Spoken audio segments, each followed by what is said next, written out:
Bienvenidos a Legorreta contigo.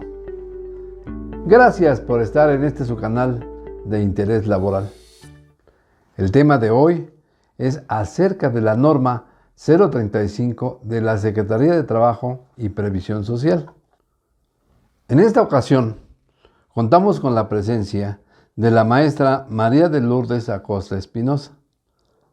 Ella es maestra en psicoterapia cognitivo-conductual, en salud mental y familia. Tiene además la especialidad en psicología de la salud y cuenta con la licenciatura en psicología clínica. Cuenta además con diplomado en hipnosis ericksoniana, diplomado en gestión de recursos humanos, diplomado en psicometría laboral y diplomado en norma 035 y otros. En el ámbito laboral ejerce la consulta privada o particular. Es catedrático de una universidad privada y además tutor de los alumnos de la universidad. Bienvenida, licenciada, a este su canal. Gracias por su invitación. Estamos para servirle. Gracias a usted por aceptarnos. ¿Nos podría dar una breve introducción acerca de la norma 035? Sí, con todo gusto. La norma 035 vino a revolucionar finalmente en este momento que tanta falta les hace a los trabajadores, ya estábamos esperando desde el 2018. Esta norma nos propone una metodología sistémica específica para disminuir los factores de riesgo psicosocial en las empresas. Pero antes que nada, quisiera yo hacerle mención de que los seres humanos somos seres biopsicosociales para que entendamos un poquito de esto de los riesgos psicosociales. Como somos seres biopsicosociales, cada uno de estos, o sea, biológicamente o físicamente, psicológicamente o socialmente, es como nosotros interactuamos, todos los seres humanos. Pero ¿qué pasa si alguno de estas áreas biológicas, si yo me enfermo, qué es lo que va a pasar? Pues no voy a poder estar bien en lo psicológico ni tampoco en lo social. Y lo vimos finalmente ahorita con la pandemia. Todas aquellas personas que enfermaron, pues finalmente incluso sus familias también, hubo repercusiones socialmente en esta situación. Tuvimos que aislarnos y tuvimos que quedarnos fuera. Ok, en el ámbito laboral, ¿qué es lo que pasa? Psicológicamente y socialmente, si no se unen estas dos partes y funcionamos bien y no estamos en ese bienestar, bienestar me quiero referir, en el bien, en el estar bien, ¿sí? Que esa es una parte importante. Sentirme satisfactoriamente y motivado en el área de trabajo. De esa manera voy a poder funcionar en estas tres áreas, biológica, psicológica y social. Porque si no, entonces mi salud puede estar afectada, ya sea física, ya sea psicológica o ya sea el área social. O sea, todo esto afecta y eso nos va a hacer que se enferme. Ahora, en estas dos partes está formada en una relación de trabajo, ¿sí? Empresa y trabajador. ¿Qué es lo que pasa? En el ámbito laboral, si hay una buena salud laboral, pues también va a haber una buena proactividad y salud dentro de lo que es el trabajo. O sea, son las dos cosas, ¿sí? Que van de común acuerdo, ¿sí? En bien común, es un bien común para hablarlo de esta manera, ¿no? Si el trabajo está bien, pues la empresa también tiene situaciones favorables para ella misma, ¿sí? Entonces vamos a hablar en dos ámbitos importantes. Factores de riesgo psicosocial en lo que es el entorno laboral y factores y ya riesgo psicosocial, ¿sí? Los riesgos psicosociales implican en la salud mental del trabajador o física del trabajador. Los riesgos del entorno laboral pues van a hacer que afecte mi salud física, psicológica o mental del trabajador. La salud de la industria depende de lo que son el entorno laboral y lo que son los riesgos psicosociales. Entonces, para esto vamos a ver cuáles son las condiciones en las que está el trabajador en ese entorno laboral. Vamos a pensar los materiales, las sillas, la iluminación, el lugar que esté bien ventilado. Todo eso va a depender también de su forma de trabajo del empleado, ¿no? De este trabajador. Esa es una parte sumamente importante y es un riesgo psicosocial si no se tiene en cuenta las condiciones finalmente adecuadas para que él pueda trabajar, los materiales, que los tenga a tiempo, que los tenga en el lugar apropiado y que los tenga a su disponibilidad el trabajador.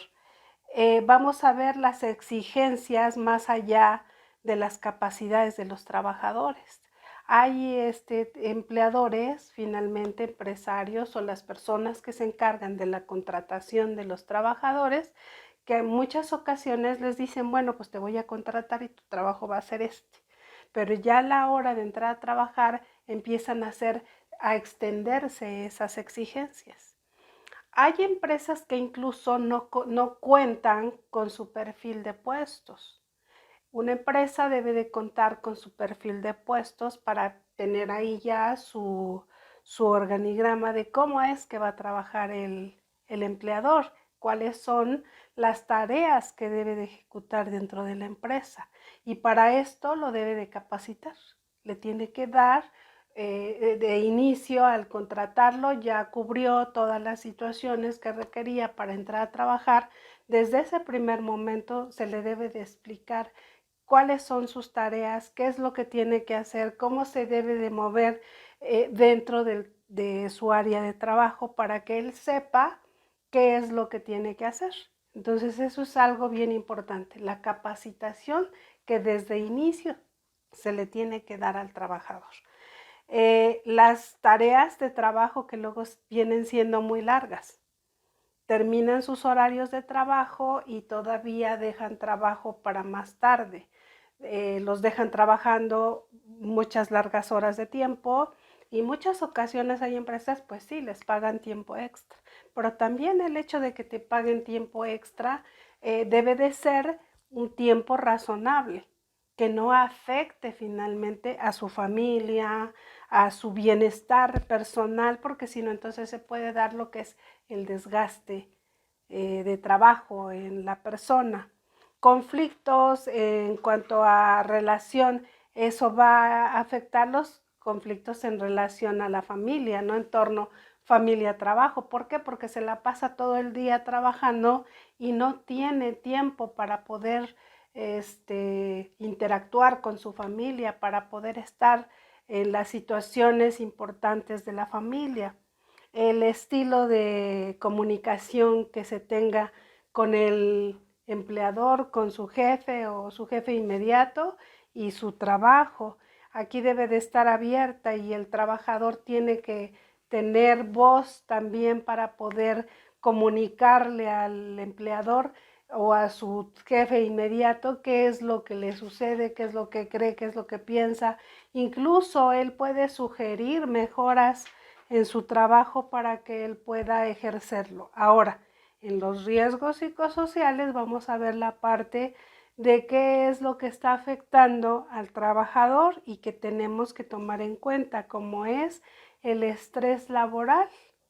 Ese estrés laboral puede ser agudo y crónico y eso va a afectar finalmente lo que es el trabajo, lo que es el rendimiento laboral en la empresa de ese trabajador, ¿sí?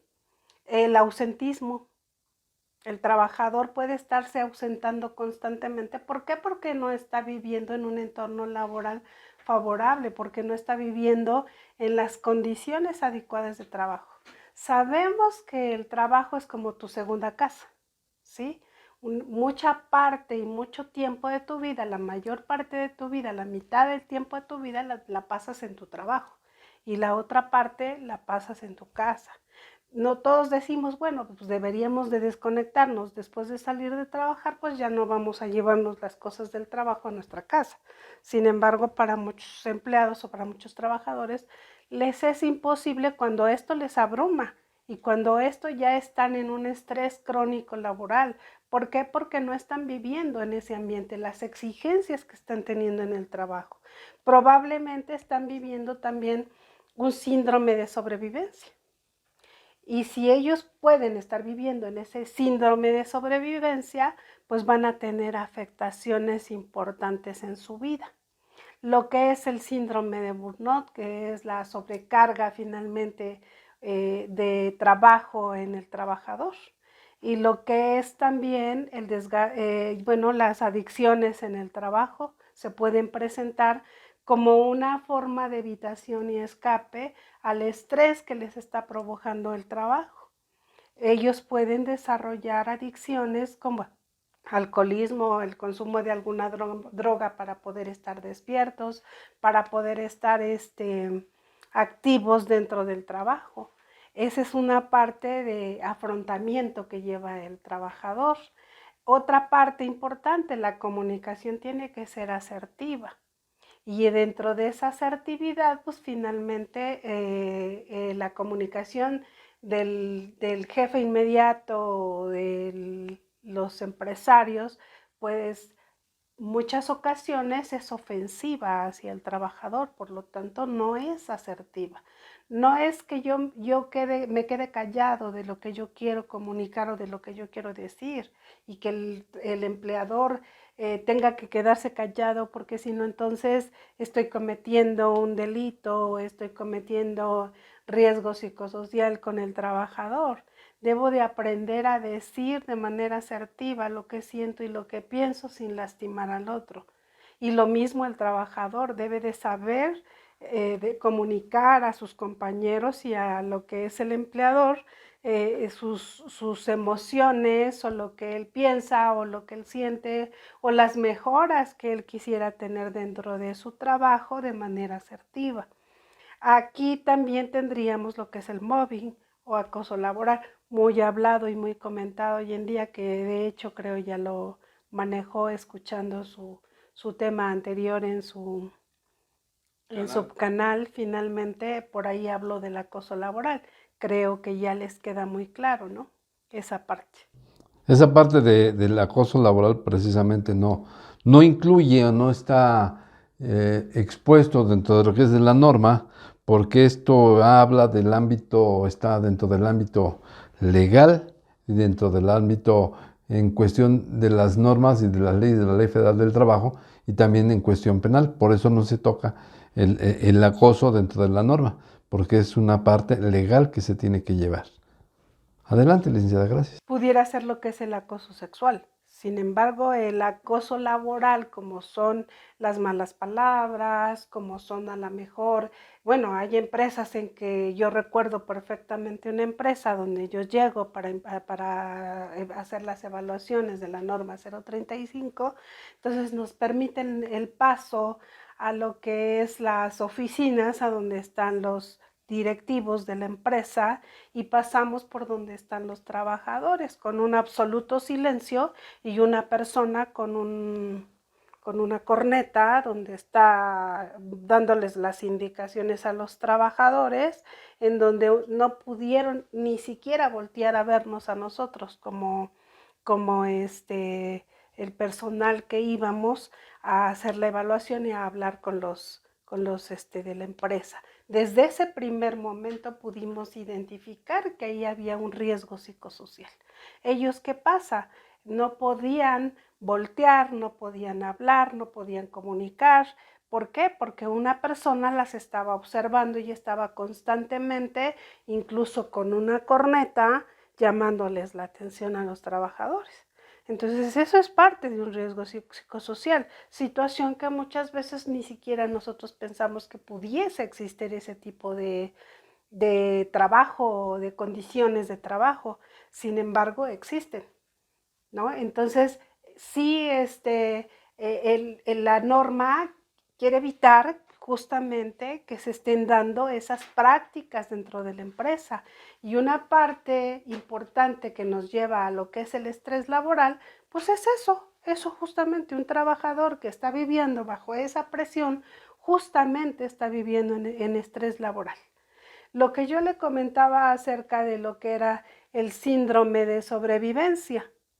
Muchas veces no lo hemos escuchado ese síndrome de sobrevivencia, sin embargo lo desarrolla el trabajador cuando se da justamente, la norma tiene un apartado en donde habla de la parte de que vivieron una situación traumática en el trabajo, ¿no? Entonces, ese síndrome de sobrevivencia se puede dar en el trabajador que vivió el accidente o la situación traumática. Pudiera ser que haya perdido un miembro de su cuerpo o no lo haya perdido, pero fue una situación bastante riesgosa y bastante peligrosa que se vivió ahí dentro del trabajo, ¿no? Ahora, ¿qué es lo que sucede ahí? Pues que también los demás que vieron cómo fue que se dio el accidente, pues también tienen y pueden presentar ese síndrome de sobrevivencia. Y lo vemos muchas veces en los bancos. Vamos a ver en los bancos, ¿no? Un asalto. Llega un asalto y a lo mejor no mataron a nadie, robaron y permitieron que se llevaran las cosas, pero los trabajadores van a vivir ese síndrome de sobrevivencia. Sobrevivieron a esa situación traumática. ¿Sí? Entonces, ahí no fue situación que la haya provocado la empresa.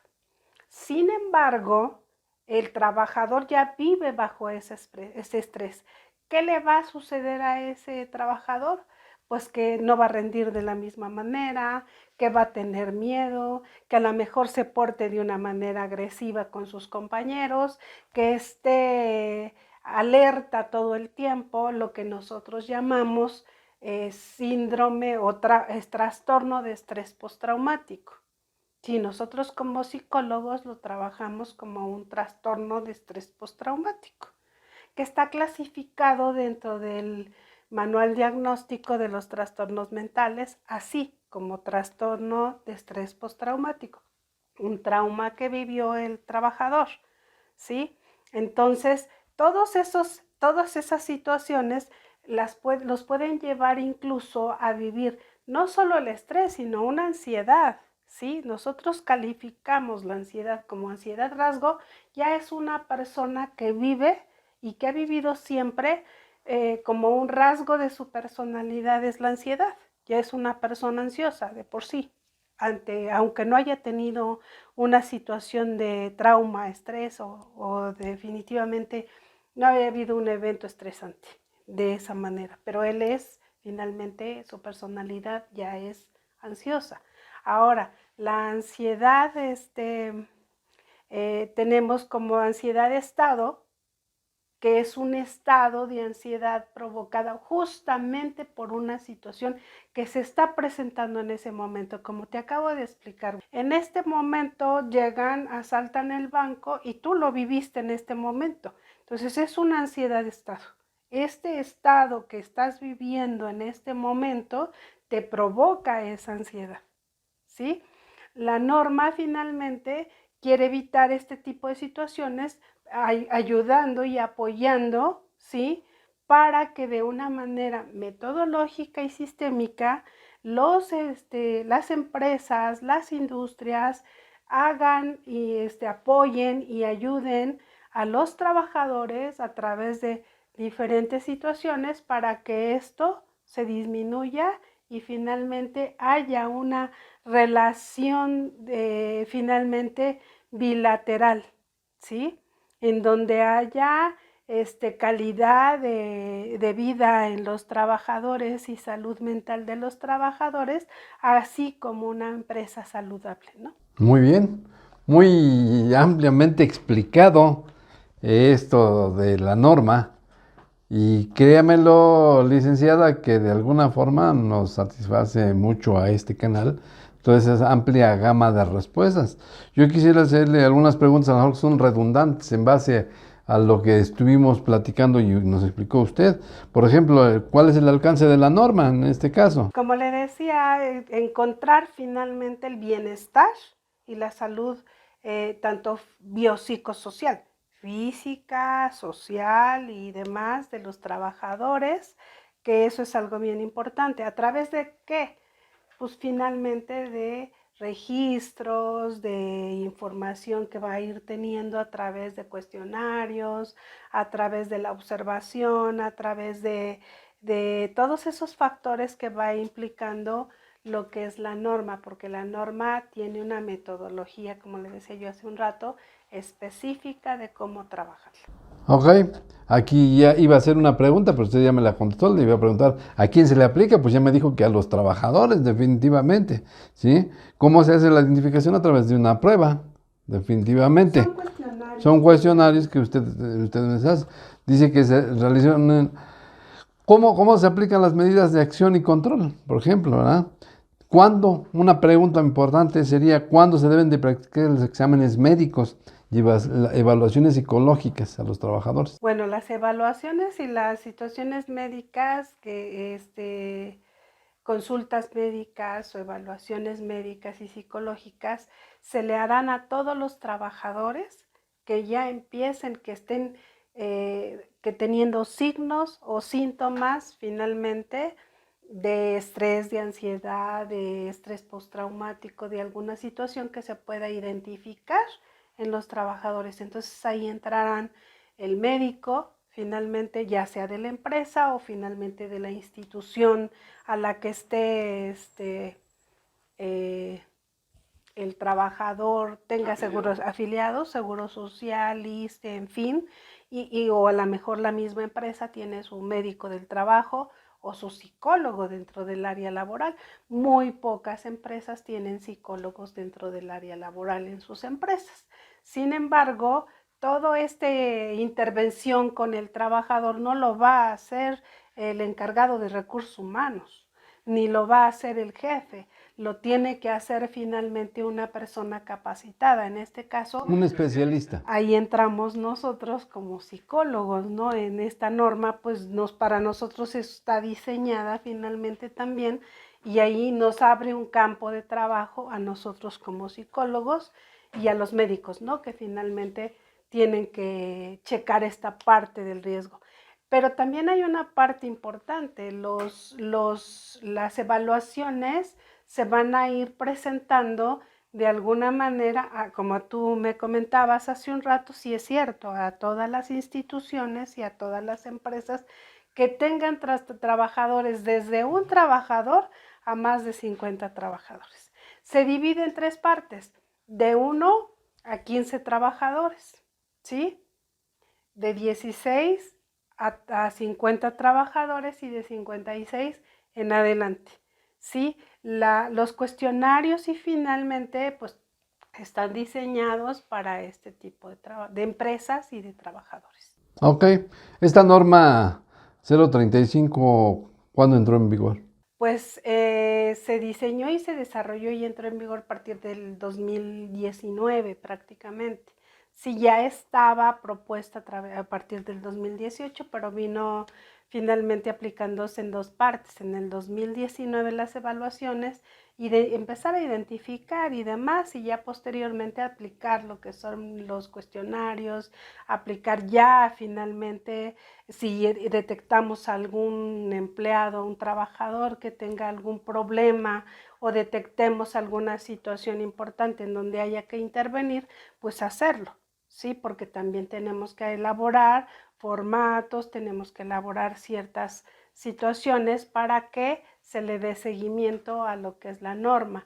A la Secretaría del Trabajo y Previsión Social a la empresa pues le solicita todo este tipo de documentos de que está cubriendo con los trabajadores, aplicando las evaluaciones, detectando los trabajadores y demás.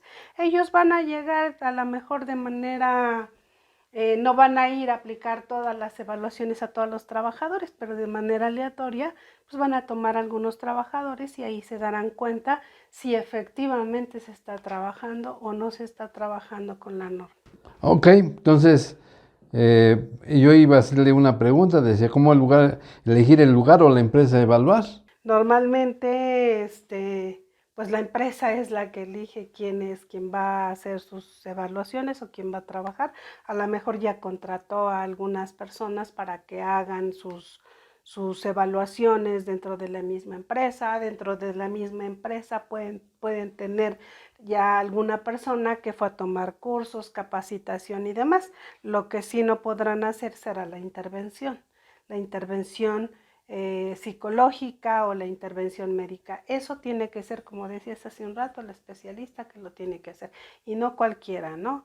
Vamos a ver en esta parte. Un psicólogo X puede ir a aplicar los cuestionarios, los estudios y demás que te quiero comentar. Son específicos de la Secretaría del Trabajo y Previsión Social. Nosotros tenemos herramientas que podemos utilizar como pruebas psicométricas que están estandarizadas y demás en México, pero que no son las que vamos a ir a aplicar a la empresa, son las que nos está solicitando finalmente la Secretaría del Trabajo y Previsión Social. Cuando el paciente o en este caso el trabajador es canalizado con un psicólogo, finalmente ahí entonces nosotros sí entramos a aplicar la evaluación para determinar finalmente el diagnóstico del trabajador, del paciente, y entonces ver qué es lo que nosotros tenemos que realizar. La siguiente cita que llegue a hacer una inspección la Secretaría del Trabajo para ver qué ocurrió, pues ya debe de haber resultados, ya debe de estar por lo menos en tratamiento psicológico. Perdón, a eso me iba a hacerle la pregunta. El periodo de la realización de las evaluaciones. Normalmente son cada 2 años, pero finalmente la empresa tiene que establecer y tiene que tener programas específicos para poder estar desarrollando e identificando durante esos 2 años qué es lo que puede suceder, porque durante 2 años, a lo mejor hoy tú veniste, así es, ahorita tú veniste, aplicaste tu inspección, ¿sí?, de la Secretaría del Trabajo y Previsión Social, y posteriormente, durante ese transcurso de esos 2 años, esta persona pudo haber tenido alguna situación importante, que pudo tener algún problema de salud en esa situación. Pero sí me gustaría que quedara bien importante antes de terminar esto, el hecho de que tú seas psicólogo no quiere decir que puedas intervenir y dar terapia. Y eso es algo que mucha gente no lo sabe. Sí, y a mí sí me gustaría que quedara claro a ti y a tu público, ¿no? Tenemos que ser psicoterapeutas. Tenemos que tener la formación de psicoterapia, porque si no, entonces no estamos haciendo tampoco nosotros como psicólogos nuestra labor que dé justamente la preparación para poder hacerlo. Entonces nosotros tenemos que ser psicoterapeutas también para poder trabajar con el paciente. Ok, pues nos queda muy claro. Sabemos y nos dice aquí la maestra María de Lourdes Acosta que efectivamente, así como un médico especialista en cualquier situación, tenemos que también tenerlo en la parte emocional, la parte psicosocial, de la parte psicológica del trabajador. No vamos a exponerlo con cualquier medicamento para una resolución de sus problemas que tienen cuestión de la norma 035. Ahí tiene que ver alguien especial que trate esta situación. En conclusión, la norma 035, su finalidad es reducir los riesgos psicosociales, así como promover un entorno organizacional favorable en beneficio de la salud de los trabajadores. Quiero agradecer por parte de este canal Legorreta Contigo a la maestra María de Lourdes Acosta Espinosa, su participación tan amplia y con gran experiencia sobre el tema, sabedora y conocedora por su experiencia que genera, pues toda esta inquietud que nos han venido presentando nuestros suscriptores y todo el público en general, porque de alguna forma esta norma que de alguna razón tiene que irse aplicando constantemente, porque la paz, la emoción, la paz familiar, la paz laboral, el estado laboral en cuestión de un trabajador y de sus empleadores debe ser de alta calidad. Y si tenemos esta información con gente preparada que nos puede ayudar a sentirnos emocionalmente bien y desarrollar un mejor trabajo y una mejor productividad, se pueden lograr mejores alcances. Agradecemos a la maestra María de Lourdes Acosta su presencia en este canal. Esperemos que no sea ni la primera ni la última vez que nos visite con un tema de esa intensidad y sobre todo que nos apoye a la gente de cuestiones laborales, porque este canal es de interés laboral y nos gustaría que nos volviese a acompañar para presentar algún tema. Le agradecemos, maestra. Con muy gusto, gentil. nada más falta que me inviten. Aquí será bienvenida. Nos vemos la próxima. Y recuerda, tan necesarios son el hilo y la aguja como el trabajador y el empleador. Se necesita el uno del otro. Para mayor información, aquí está Legorreta contigo.